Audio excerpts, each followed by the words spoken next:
इस जगह इस स्थल पे जो आए आप लोग, ये पवित्र ऐसी जगह है। महापरिनिब्बाण सूत्र में आनंद को सम्यक संबुद्ध ने उपदेश दिया है कि जहाँ बुद्ध का महापरिनिब्बाण हुआ, जहाँ बुद्ध को ज्ञान प्राप्त हुआ, जहाँ बुद्ध ने प्रथम धम्मचक्र प्रवर्तन किया और जहाँ बुद्ध ने अपनी माता को अभिधम्म का उपदेश दे के पधारे, ये सभी स्थल पवित्र ऐसे स्थल है। इन स्थलों पे हम जाएंगे, पूजा वंदना करेंगे तो हमारे जीवन में सुख की प्राप्ति होती है और चित्त पवित्र होता है। महापरिनिब्बाण सूत्र में आनंद को सम्यक संबुद्ध ने उपदेश दिया है कि इन सभी बुद्ध स्थलों पे साल में कुलपुत्र को, बौद्ध उपासक को साल में 2 बार अवश्य जाना चाहिए, जिससे उनके सुखों की वृद्धि होती है और उन्हें पुण्य का लाभ होता है। ये जगह है जहाँ बुद्ध का महापरिनिब्बाण हुआ है। इसे महापरिनिब्बाण स्तूप कहते हैं।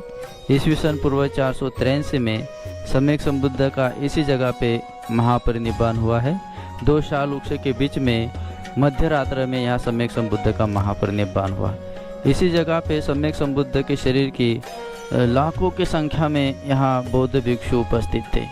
सम्यक संबुद्ध ने माघ पूर्णिमा के दिन यहाँ महापरिनिब्बाण की घोषणा की।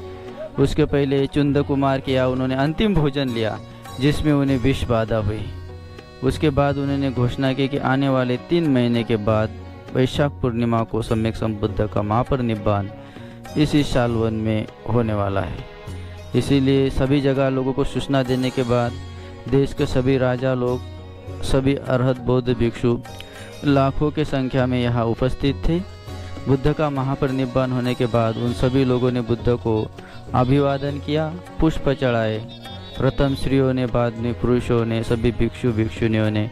ऐसे 7 दिन यहाँ पूजा में बीतने के बाद 7वें दिन सम्यक संबुद्ध का शरीर अंतिम संस्कार के लिए तैयारी की गई। जिस तरह से एक चक्रवर्ती राजा को अंतिम संस्कार होता है, उसी तरह सम्यक संबुद्ध के शरीर का अंतिम संस्कार किया गया। सम्मान पूर्वक मल्ल राजा ने बुद्ध का अंतिम संस्कार किया। उन्होंने बुद्ध के शरीर को रूह में 7 बार लपेटा, सफ़ेद कपड़े में 7 बार लपेटा और सुगंधित द्रोण में रखा गया।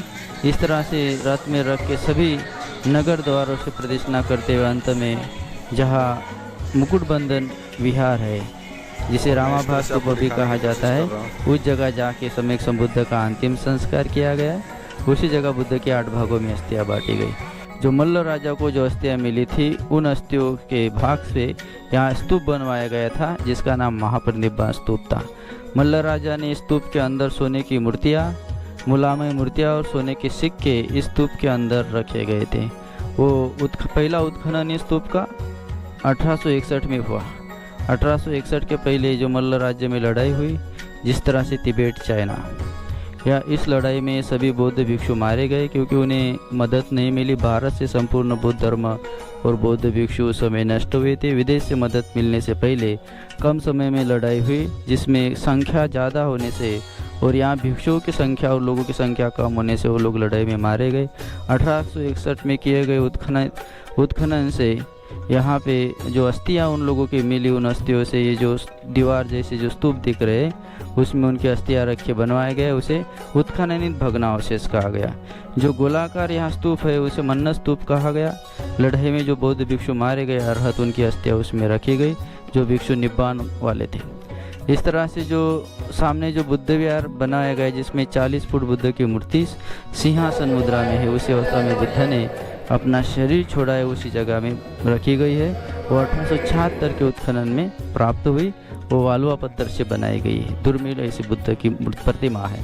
उसके पीछे जो विशाल ईंटों से बना हुआ स्तूप है, उस स्तूप में सम्यक संबुद्ध की अस्थियाँ और अरहंतों की अस्थियाँ, निब्बान वाले अरहंतों की अस्थियाँ रखी गई। इसलिए 1861 तक ये भारत का सबसे बड़ा विशाल स्तूप कहलाया। साधु साधु।